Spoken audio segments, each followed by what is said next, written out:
신명기 6장 20절부터 25절까지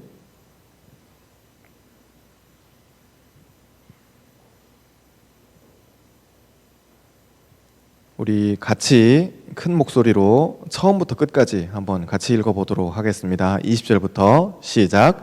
후일에 네 아들이 내게 묻기를 우리 하나님 여호와께서 명령하신 증거와 규례와 법도가 무슨 뜻이냐 하거든 너는 네 아들에게 이르기를 우리가 옛적에 애굽에서 바로의 종이 되었더니 여호와께서 권능의 손으로 우리를 애굽에서 인도하여 내셨나니 곧 여호와께서 우리의 목전에서 크고 두려운 이적과 기사를 애굽과 바로와 그의 온 집에 베푸시고 우리 조상들에게 맹세하신 땅을 우리에게 주어 들어가게 하시려고 우리를 거기서 인도하여 내시고 여호와께서 우리에게 이 모든 규례를 지키라 명령하셨으니 이는 우리가 우리 하나님 여호와를 경외하여 항상 복을 누리게 하기 위하심이며 또 여호와께서 우리를 오늘과 같이 살게 하려 하심이라. 우리가 그 명령하신 대로 이 모든 명령을 우리 하나님 여호와 앞에서 삼가 지키면 그것이 곧 우리의 의로움이니라 할지니라. 아멘. 네, 같이 함께한 우리 형제 자매들, 좌우에 있는 형제 자매들 이렇게 축복하겠습니다. 하나님께서 당신을 지키십니다. 네, 여전히 우리는 살아있는 줄로 믿습니다. 네, 앞으로도 그렇게 살 것입니다. 지금까지 살아온 것 같이 지금도 우리는 살아있고 또 앞으로도 계속 살아있을 것입니다. 우리가 어떻게 살아서가 아니라 하나님께서 우리를 살려주시기 때문에 그렇습니다. 우리가 겁내지 않을 수 있는 이유는, 담대해질 수 있는 이유는 이것입니다. 지난 날을 우리가 살아왔습니다. 하나님께서 우리를 살아오게 하셨기 때문에 지금도 멀쩡하게 살아서 숨 쉬는 것이고 또 자격 없는 내가 예수의 이름으로 구원받고 신앙생활도 하고 학교도 다니고 직장도 가고 건강하게 사람도 만나고 할 거 다 하면서 살고 있습니다. 그리고 그 뒤에도 앞으로 다가올 미래도 우리의 미래는 알 수 없지만 지금까지 그렇게 신실하게 우리를 지켜주셨던 하나님께서 앞으로도 우리를 지켜주실 것이라고 우리가 믿기 때문에, 그 믿음이 있기 때문에 우리는 두려워하지 않을 수 있습니다. 우리가 계속 신명기 말씀을 보고 있는데 신명기뿐만 아니라 구약성경 그리고 신약성경까지 이 계명을 우리에게 주시는 그 이유를 생각해 볼 필요가 있습니다. 말씀을 보면 무엇 해라 혹은 무엇 하지 마라 이런 이야기들이 많이 나오잖아요. 그때 그 많은 계명들을 우리에게 왜 주시는 것일까? 이게 왜 우리에게 필요할까? 무슨 의미인가를 우리가 이해해야만 합니다. 우리만 이런 의문을 가지는 것이 아니라 모세 당시의 이스라엘 사람들도 똑같은 생각을 했습니다.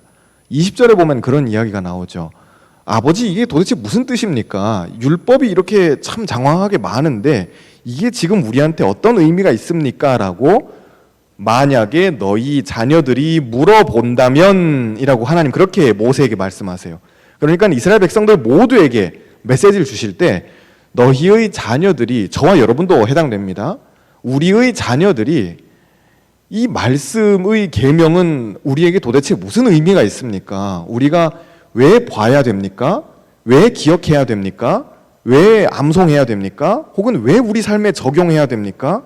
그냥 좋은 말씀인데 왜 우리가 꼭 이렇게 살아야 하는 것입니까? 라고 물어볼 때 하나님 이 모세를 통해서 이스라엘 백성들에게 주시는 답은 이게 무슨 의미가 있습니까? 라고 할 때 그 답은 무엇이냐면 과거에 너희가 바로에게서 구원받은 것을, 과거에 너희가 애굽으로부터 나올 수 있었던 것을, 그 역사를 기억해라는 것입니다. 말씀을 볼 때 이 말씀이 나에게 무슨 의미가 있습니까? 라고 할 때 역사를 보라 라고 하는 그것이 하나님께서 우리에게 주시는 응답입니다. 이스라엘 백성들에게는 출애굽의 역사가 있었죠. 그들의 힘으로 절대 나올 수 없는 그런 이 압박이었고 또 압제였고 그런 어려움이었지만은 그들이 하나님의 기적적인 간섭하심으로 탈출합니다. 빠져나와요. 그것은 역사입니다. 어떤 그들의 정신승리 이런 이야기가 아니고 정말로 이 바로의 콧대가 납작해지는 그것을 보고 와, 우리가 빠져나왔다라고 하는 승리의 그 외침인 것입니다. 그림 하나 보겠습니다. 이스라엘 백성들이 출애굽하고 난 다음에, 그리고는 광야를 빠져나오죠. 이 두 장의 그림이 있는데, 광야에서 빠져나오고 난 다음에 하나님이 그들에게 율법을 주세요. 잘 기억하셔야 됩니다. 이것은 굉장히 중요한 의미가 있습니다. 율법을 주시고 난 다음에 그들이 출애굽하는 것이 아니라, 출애굽하고 난 다음에 하나님 이제 우리는 어떻게 해야 돼요? 라고 할 때 그때 주님께서 그들에게 율법을 주십니다. 그 말을 오늘날 우리에게 그대로 적용한다면은 우리는 율법에서 자유로워질 수 있습니다. 우리가 이것도 해야 됩니다. 저것도 지켜야 됩니다. 예배도 드려야 되고 뭐 말씀도 읽어야 되고 기도도 어쩌고 저쩌고 봉사도 다 이렇게 어떻게 보면 율법 같은 것들인데, 그것이 우리 꼭 이렇게까지 해야 됩니까? 가 아니라 하나님이 먼저 우리를 자유롭게 해주시고 그 다음에 지킬 수 있도록 능력을 주시는 거예요. 어떤 지킬 수 있는 능력이 있으니까 우리가 자유롭게 되는 것이 아니라, 지킬 수 있는 힘이 있으니까 그럴 만한 자녀가 되는 것이 아니라, 자격 요건이 되어서 하나님의 자녀가 되는 것이 아니라, 나는 이미 하나님의 자녀이기 때문에, 나는 이미 구원받았기 때문에, 절대적인 타력 구원이에요. 자력 구원이 아닙니다. 불교에서 이야기하는, 힌두교에서 이야기하는 어떤 성불해서 어떤 성찰의 단계에 이르러서 그렇게 자력으로 어떤 구원의 단계에 가는 것이 아니라, 난 아무 자격도 없고 조건도 만족시키지 못하고 난 정말 엉망인데, 그렇죠? 우린 다 엉망이에요. 그래서 사도 바울은 죄가 더한 곳에 뭐가 넘친다 그래요? 은혜가 넘친다 그래요. 내가 죄인이면 죄인일수록, 깨달으면 깨달을수록 더 하나님의 은혜가 넘치는 것입니다. 그런데 출애굽했으니까, 그 과거의 역사를 내가 기억하고 있으니까, 그래서 나는 율법을 지킬 수 있는 능력을 찾게 되는 겁니다. 이 바로에게 붙잡혀가지고 혹은 애굽에 붙잡혀서 거기서 종살이하면서 매 맞으면서 걸레질하면서 공사하면서 그러면서 어떻게 율법을 지키겠어요? 그러면서 어떻게 하나님 말씀대로 살 수 있겠습니까?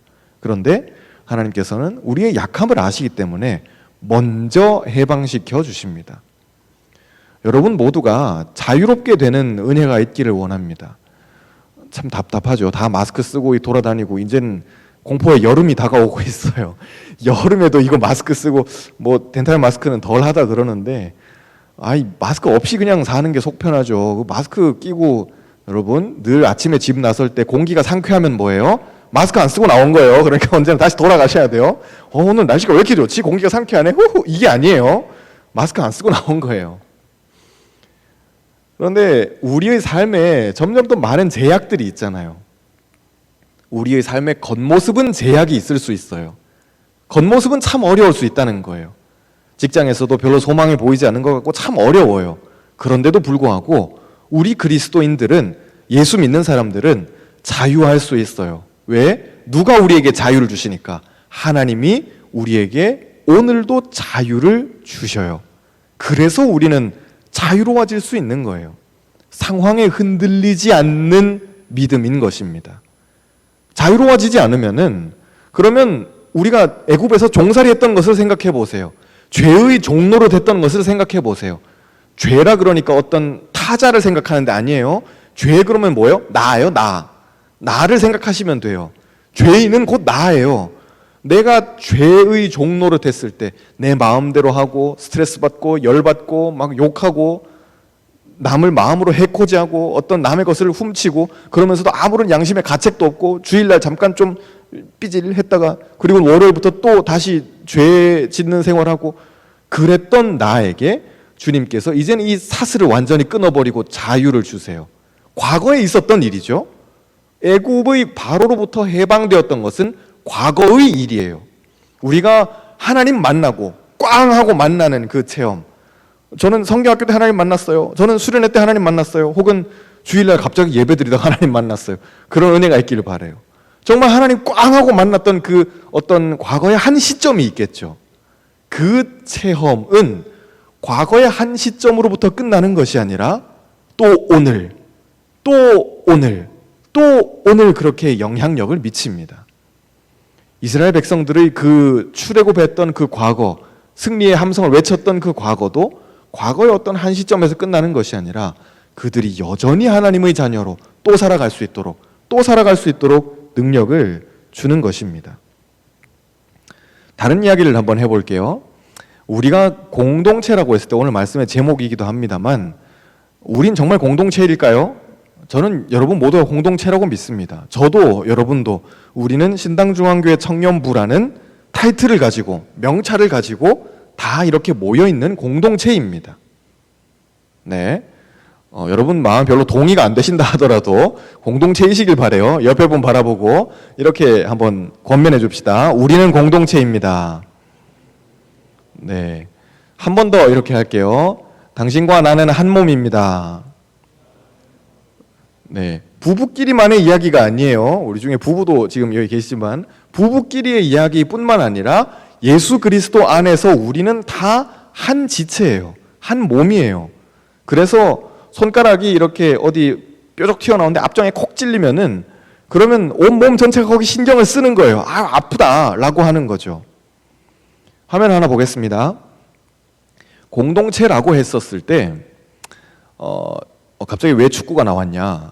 네, 축구도 오랫동안 우리 못 봤어요. 코로나 덕분에 축구도 다 스탑해버리고 즐거운 생각을 한번 해봅시다.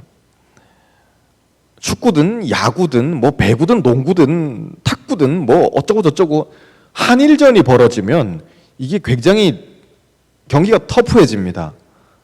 왜 그럴까요? 우리는 우리가 가지고 있는 일본에 대한 그런 억한 심정이 있거든요. 사실 뭐 1400년대, 1300년대 이 고려를 쑥대밭으로 만들었던 몽고의 침입이 있었어요. 7번이나 쳐들어와서 전쟁을 했죠. 고려가 7번이나 항복을 안 했어요. 6번이나 항복을 안 했어요. 쳐들어온 몽고도 대단하고 그 끝까지 싸운 우리 조상들도 정말 지독한 사람들인 것 같아요. 그런데 지금 우리는 몽골에 대해서 그런 억한 심정을 가지고 있진 않아요. 너무 오랜 세월이 지났거든요. 600년, 700년이 지난 과거의 이야기입니다. 그런데 일본의 이야기는 이제 겨우 100년 될까 말까 한 시간이에요. 아직 그리고 생존자들이 살아있어요. 그들이 삶으로 증언하고 있죠.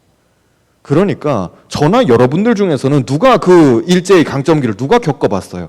우리 중에 가장 연장자인 집사님들 계시지만은 연장자인 집사님들도 강점기를 겪어보지 않았어요. 그런데 일본에 대한 억한 심정은 있어요. 공통의 경험이거든요. 내 할아버지가 겪었던 그 경험이에요. 그리고 내 할머니가 겪었던 그 경험이에요. 그러니까 우리가 일본 사람 중에 누구 하나 나한테 잘못한 거 없지만은 우리 모두가 다 한국인이라면은 그러면 일본에 대해서 어느 정도의 잠재적인 반감을 가지고 있는 것은 사실이에요. 그건 어떻게 부인할 수 없습니다. 그들을 위해서 기도해 주는 것, 그들을 구원을 위해서 우리가 선교하는 것은 완전히 별개의 이야기죠. 꼭 해야 합니다. 일본도 구원 받아야 돼요.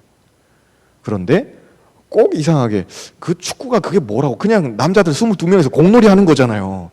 근데 그게 뭐라고 꼭 이겨야 되고 일본한테 지면 2배로 기분 나쁘고 꼭 하는 것이 이게 우리의 공통의 경험이라는 거예요. 다음 화면 볼게요. 공동체 의식은 그래서 이 역사 의식 속에 있어요.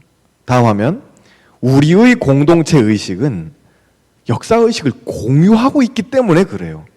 어떻게 보면 이 역사학 개론 같은 이야기인데 우리 청년부에 연결해서 한번 생각해 봅시다. 지금 신명기 이야기하다가 일제강점기 이야기하다가 청년부까지 왔어요. 지금 막 과거 막 동서양을 막 넘나들고 있는데 이스라엘 백성들이 공통의 역사 의식을 가져요. 공통된 공동체 의식을 가져요. 우리는 공동체야 라고 할 때 그 공동체 의식은 어디서 오냐면은 하나님이 우리를 출애굽시켜 주셨어 라고 하는 구원의 경험이에요. 우리나라 사람들이 일본에 대해서 그런 심정을 가지고 있는 것도 공통된 경험을 가지고 있어서 그렇습니다.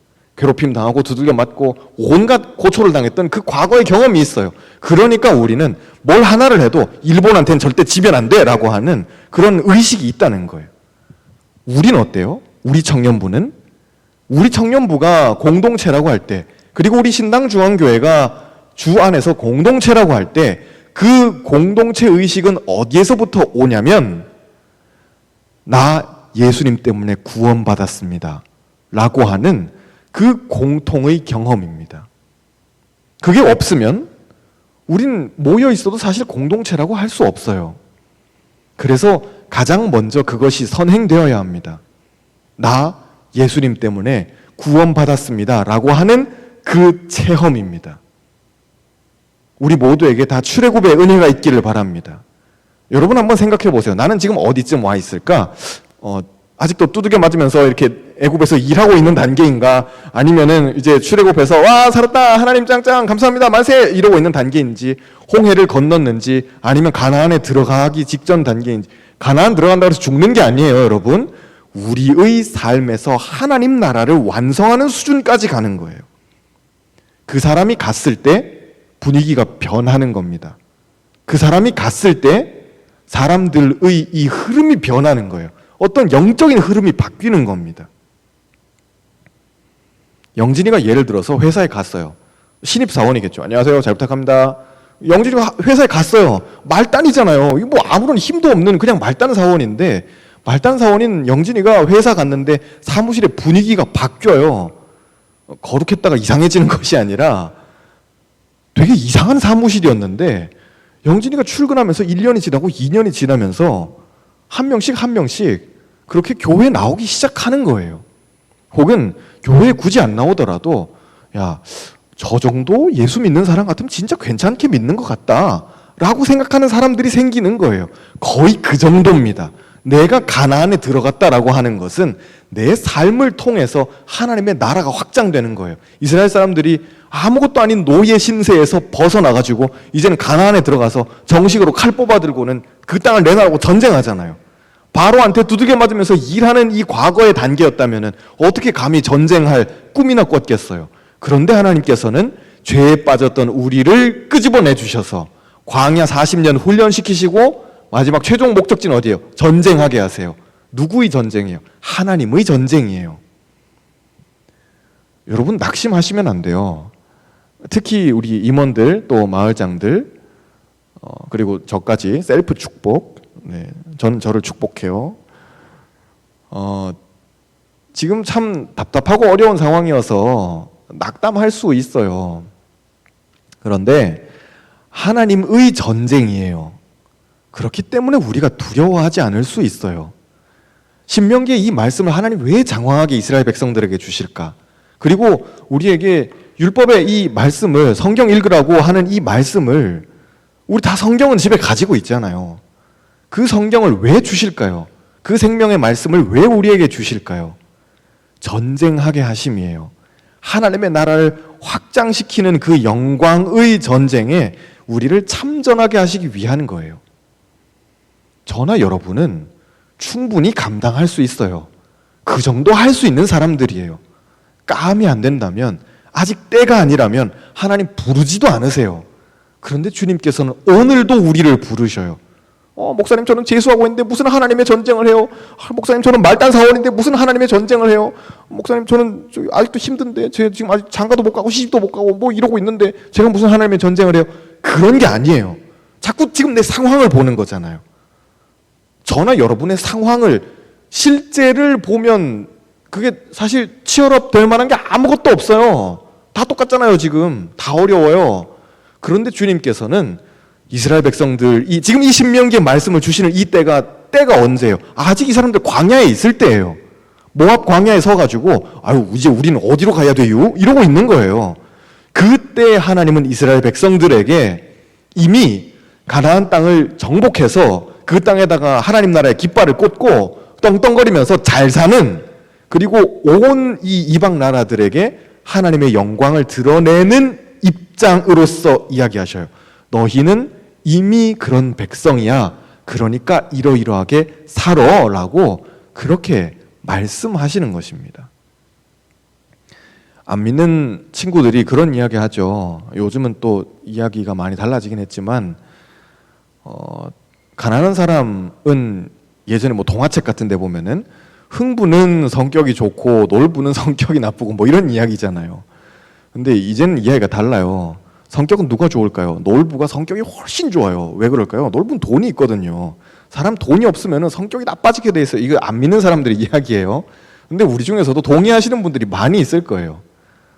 인심은 어디에서 나와요? 곳간에서 나와요. 내 곳간에 쌀이 많이 쌓여 있으면은 그러면 난 착한 사람 되는 거예요. 하나님께서 우리에게 주시는 그 비전, 그 사명, 그리고 그 능력, 그 모든 것들이 우리가 이 땅에서 모두가 다 힘들다고 하는 이 시대에 넉넉하게 살아갈 수 있는 비결은 뭘까요? 하나님이 이미 우리에게 주신 그 능력인 거예요. 예전에 광고 비하인드 이야기인데 어떤 먹는 거 광고 이야기였었는데 우리 야구 좋아하는 분들은 다 알고 있는 김성근 감독이 한번 이 광고에 나와가지고 진짜 광고를 찍은 적이 있었어요. 근데 이게 감독님이 실제로 겪었던 이야기에서 나온 광고더라고요. 광고의 내용은 이래요. 뭐냐면은 이 되게 그라운드에 바람이 확 불고 있어요. 근데 고독한 승부사 이 김성근 감독이 이제 관중석에 서가지고 그라운드를 보고 있어요. 확 멋있게 이렇게 보고 있는 거예요. 근데 저쪽에서 꼬맹이 하나가 이렇게 되게 야구 좋아하는 꼬맹이인가 봐요. 글러브 하나 끼고는 공을 이렇게 찹찹하면서 딱 봐도 어진이 같은 꼬맹이가 딱 와가지고는 할아버지 야구 잘해요? 라고 이렇게 물어보니까 감독님이 기가 차가지고 얼마나 웃겨요. 이 대한민국 최고의 이 감독한테 할아버지 야구 좀 알아요? 야구 잘해요? 이렇게 물어보니까는 감독님이 조금 해 라고 했다는 그 이야기예요. 이제 그걸 감독님이 직접 겪은 이야기였었는데 그걸 이제 광고 회사에서 정보를 입수를 해가지고는 이제 그 광고를 찍었다 그러더라고요. 감독님의 입장에서 그렇게 꼬맹이가 물어보면은 야 임마 내가 누군 줄 알고 이런 이야기 하겠어요? 그러지 않아요. 난 대한민국 사람들이 다 알고 있는 감독이에요. 난 야구팀의 감독이에요. 우승을 몇 번이나 했던 감독이에요. 야구를 많이 알아요? 적게 알아요? 아니면 좀 알아요? 아니면 몰라요? 얄못이에요? 아니에요. 난 대한민국 최고의 야구팀 감독이에요.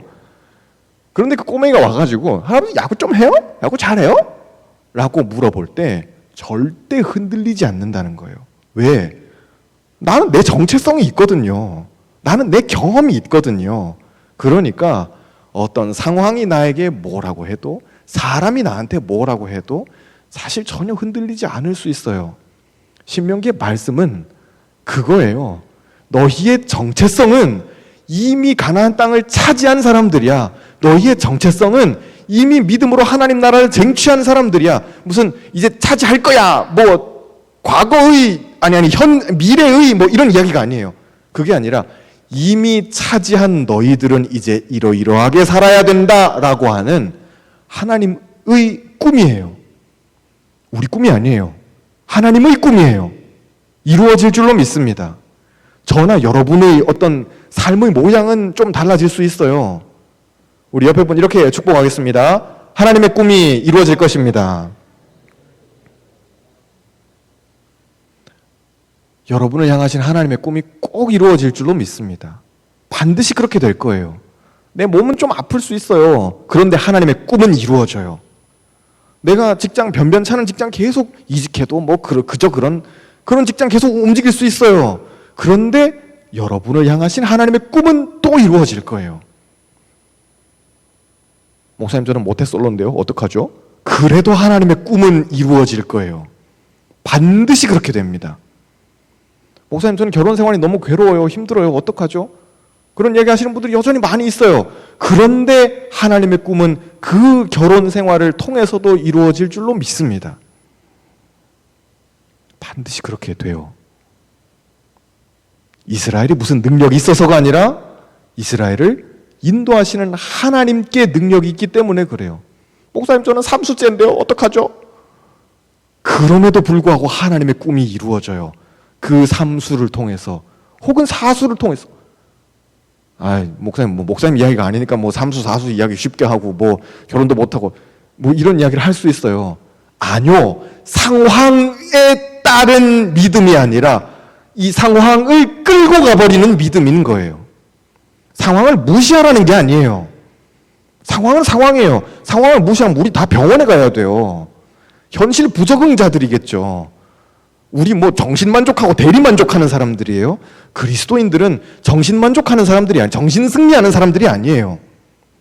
우리는 믿음을 가져요. 그런데 그 믿음이 나의 현재와 미래까지 바꿀 것이라는 믿음을 가지는 거예요. 이제 말씀을 정리하고자 합니다. 우리는 공동체예요. 다 같은 기억들을 가지길 바랍니다. 이 같은 기억이라고 했을 때 오늘 말씀의 제목을 보면서 혹시 이제 이런 생각을 하신 분들도 있을 거예요. 아, 같은 기억을 가졌다 그러면은 예전에 뭐 수련회 가서 참 즐거웠지, 혹은 예전에 단기 선교 가서 캄보디아 갔던 거 생각하면 정말 즐거웠지, 할렐루야, 캄보디아 또 가게 될 줄로 믿습니다. 네, 같이 가요, 여러분. 우리 뒤에 지민이, 할렐루야, 같이 가. 내년엔 꼭 갈 수 있길 바랍니다. 같이 갔으면 좋겠어요.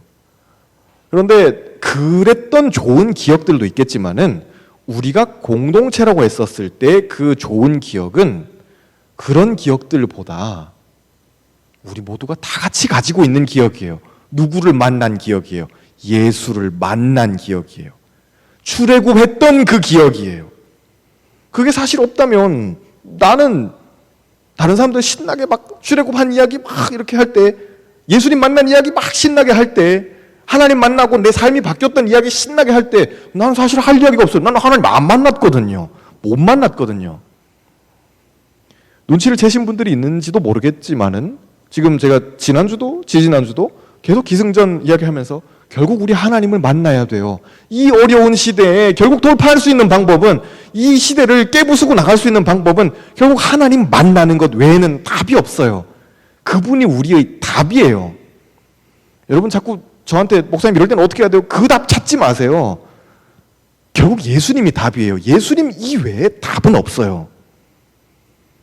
그런데 이 험난한 시대를, 할아버지도 할머니도 못 겪어본 시대를, 아버지 어머니도 못 겪어본 시대를 우리는 지금 앞두고 있어요. 파도를 앞두고 있어요. 이미 지금 파도 속으로 들어가고 있어요. 우리는 그래서 저나 여러분은 좀 자부심 가지셔도 돼요. 할아버지 할머니랑 나중에 천당 가서 만났을 때 할아버지가 야 내가 좀 고생 좀 했다 이런 이야기 할 때 할아버지 조용히 해, 내가 더 힘들었어, 할아버지 죽을 때까지 마스크 쓰고 댕겨봤어, 이런 이야기 우리 할 수 있어요. 우리 세대는 그런 세대가 될 거예요. 우리 얼마나 고생할지 몰라요. 적어도 할아버지 할머니, 증조할아버지 증조할머니 이때는 뭐 평생 직장이라는 개념이라도 있었죠. 우린 이제 그런 거 없는 시대예요. 죽을 때까지 무슨 게임하는 것처럼 또잉, 또 가라앉기 전에 또잉, 또 가라앉기 전에 또 또잉, 계속 또잉 또잉 해야 되는 시대예요. 그때에 우리가 결국 취해야 될 답은 뭐예요? 얻어야 될 건 뭐예요? 내가 얻어야 될 건 뭐예요? 하나님을 만나는 거예요. 우리가 공동체로서 더 단단하게 뭉칠 수 있는 것은, 저도 수련회 가고 싶어요. 좀 상황이 거짓말같이 좋아져서 8월에 놀러 가면, 기도하러 가면, 산으로 들러 가면 얼마나 좋겠어요. 그럼 너무 행복할 것 같아요. 여러분, 우리에게는 김성호 집사님이 있어요. 늘 그분은 준비되어 있어요. 우리 말만 하면 집사님 바로 가실 수 있어요. 같이 갈 수 있어요. 근데 이게 뭐 상황이 좋아져야 뭘 가든 말든 하죠. 너무 안타깝잖아요. 그럼에도 불구하고 우린 또 기도해요. 하나님 만나게 해주세요. 상황은 변하지 않을지 모르지만, 상황은 참 비관적일지 모르지만, 내가 하나님 만나면서 나에게 주시는 음성 듣고 말씀 깨닫고 기쁨으로, 그리고 공동체로서 하나 되어서 서로를 위해서 중보하면서 기도하면서 그렇게 이겨낼 때 우리 모두가 다 같은 기억을 가지고 있는 그런 승리하는 공동체가 될 줄로 믿습니다. 네, 우리 같이 기도하겠습니다. 하나님, 과거의 역사적인 사실이 오늘 우리의 구원이 될 줄로 믿습니다. 예수님을 만났던 그 기적의 이야기, 예수님을 만났던 그 강렬했던 체험, 혹은 잔잔하게 찾아오셨던 그 주님의 음성, 잊지 못하는 그날 밤, 혹은 잊지 못하는 그 아침, 주님, 우리 모두에게 출애굽의 그 경험이 있는 줄로 믿습니다. 나를 만나주신 그 하나님을 기억하게 하시고, 이 마지막 때에, 이 혼란스러운 때에 하나님 꼭 만나게 하여 주옵소서. 믿음으로 돌파하게 하여 주옵소서. 믿음으로 승리하게 하여 주옵소서. 한 사람 한 사람 삶의 자리를 주님 위로하여 주시고 찾아가 주시고 막혀 있다면 주님 기가 막히는 방법으로 뚫고 가게 하시고 하늘 위로 날아오를 수 있도록 주님 은혜를 내려 주옵소서. 예수님의 이름으로 기도합니다. 아멘.